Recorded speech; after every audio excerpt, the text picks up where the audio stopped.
Hey NFL fans, this is Professor MJ, a university professor and holder of a PhD in statistics.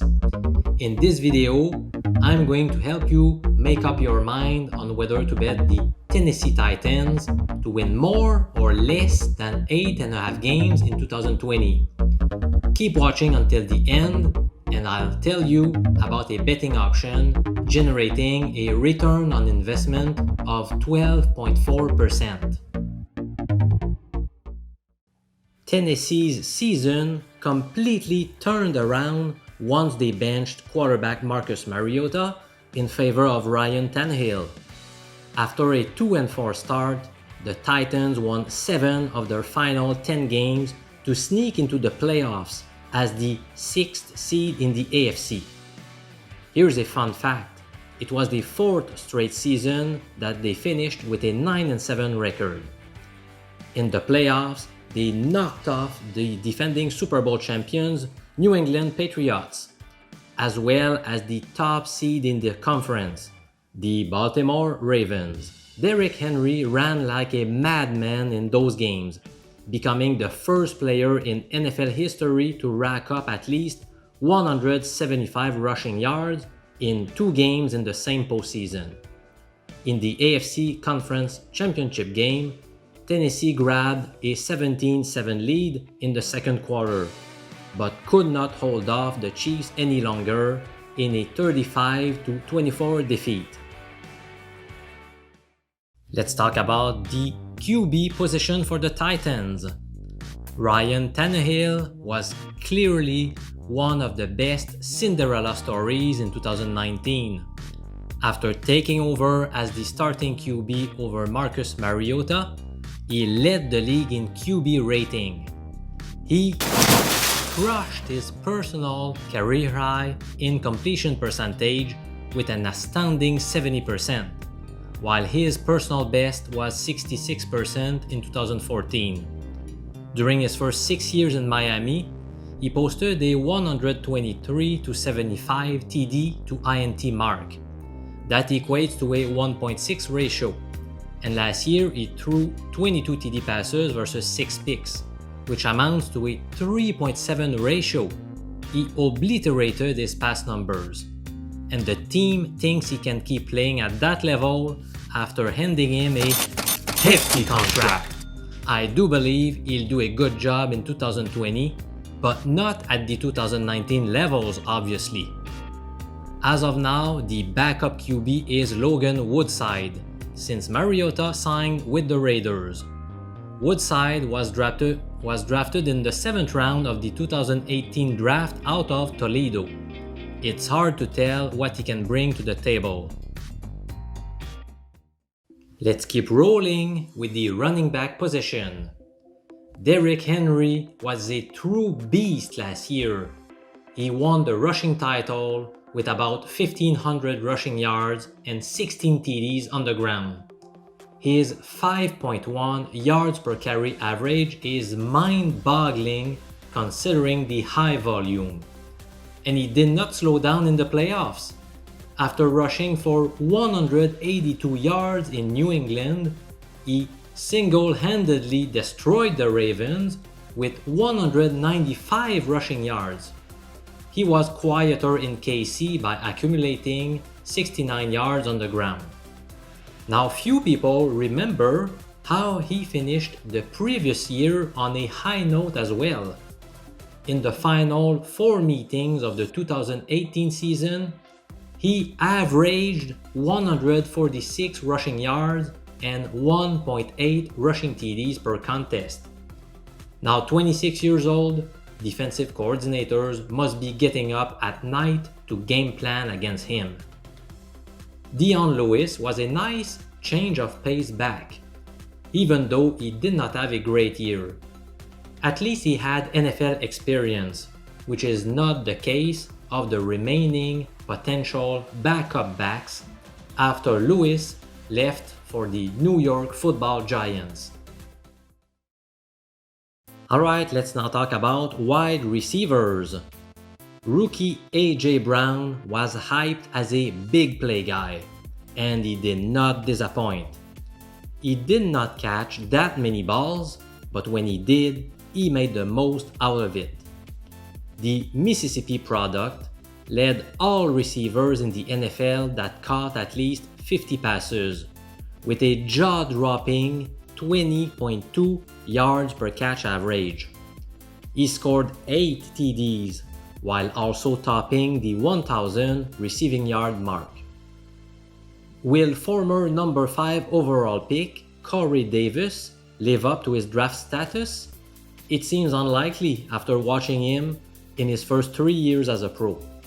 He raised hopes by catching 65 passes a few years ago, but he regressed to just 43 last year. Talent and youth play on his side though. He may not be a true number 1 wideout, but he can clearly do the job as a number 2 or number 3 receiver. Adam Humphries is an efficient, yet not explosive player. He is good to pick up key first downs. He caught more than 70% of his targets in his final 2 years in Tampa, and he also reached that goal again in his first season in Tennessee. Was he worth a 4-year deal worth $36 million? Well, probably not, but having him as your slot receiver is a bonus. It's time to talk about tight ends. Jonnu Smith and Delanie Walker received the most playing time at tight end last year. Walker did a decent job, but Father Time seems to have caught up to him. After being very durable for 11 years, he stayed healthy for just 1 game in 2018 and 7 games last year. Accordingly, the team cut ties with him as he was going to enter his age 36 campaign. Walker's absence gave more room for Jonnu Smith to shine. The 2017 third rounder has seen his numbers increase every year. His 35 receptions for 439 yards are nothing to write home about. He could make a jump in 2020, but don't expect huge steps.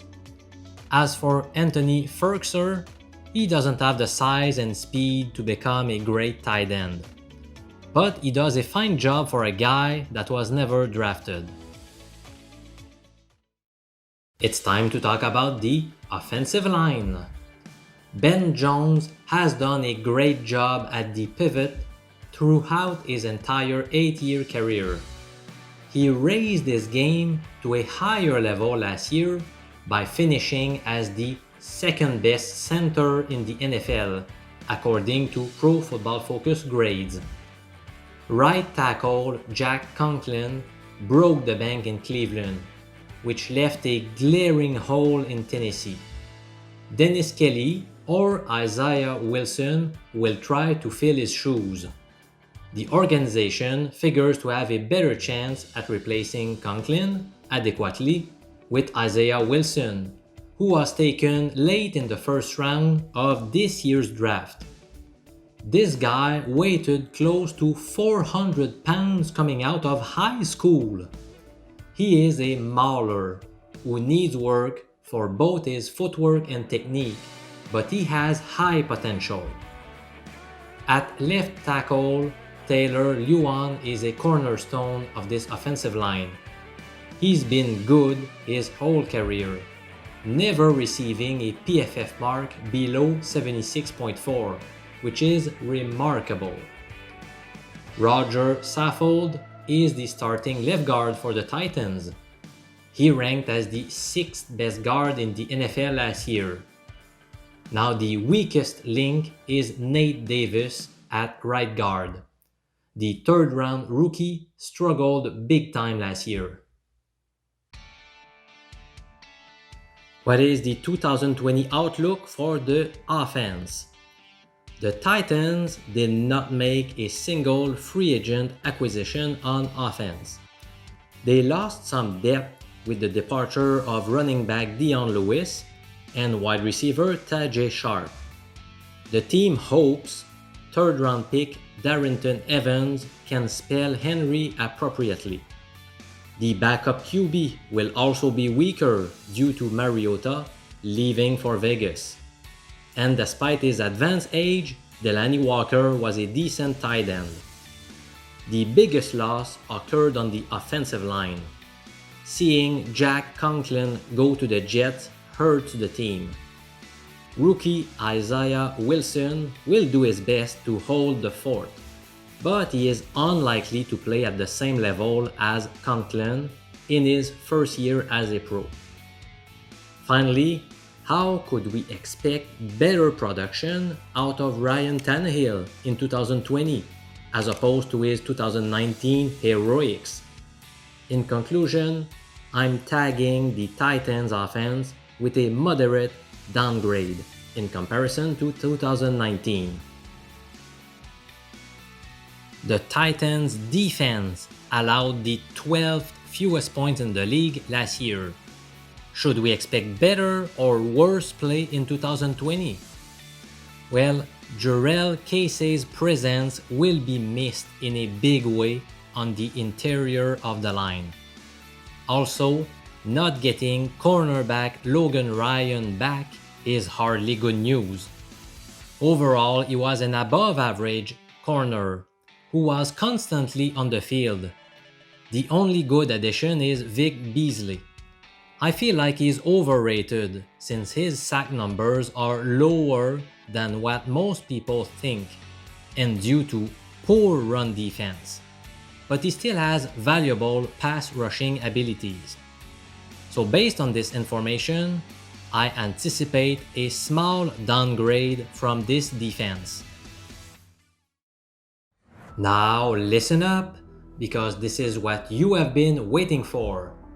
Is it best to bet the Titans to win more or less than 8.5 games this year?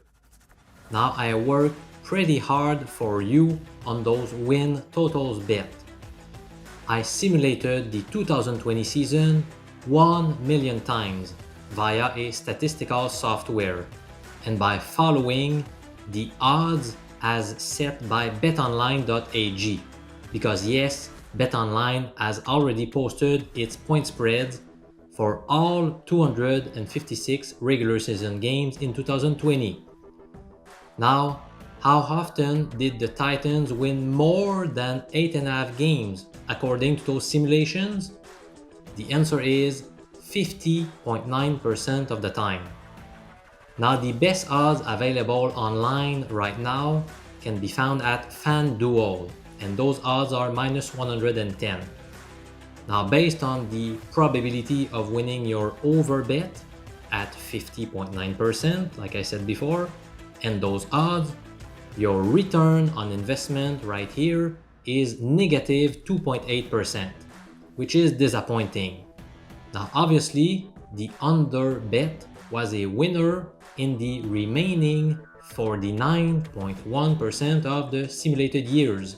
Now, the best odds I found were at Pinnacle at plus 129, which yields a return on investment of plus 12.4%, which is great. Well, this is actually the 22nd highest ROI among the league's 32 clubs. So we have a ROI that is bigger than this for 21 other teams, which is awesome. Now subscribe to my YouTube channel to get all my betting tips on regular season wins. I'm Professor MJ, a University Statistics Professor. I hope you enjoyed this video. I've got many more coming for you with some insightful sports betting tips. Thanks for watching. I'll see you soon.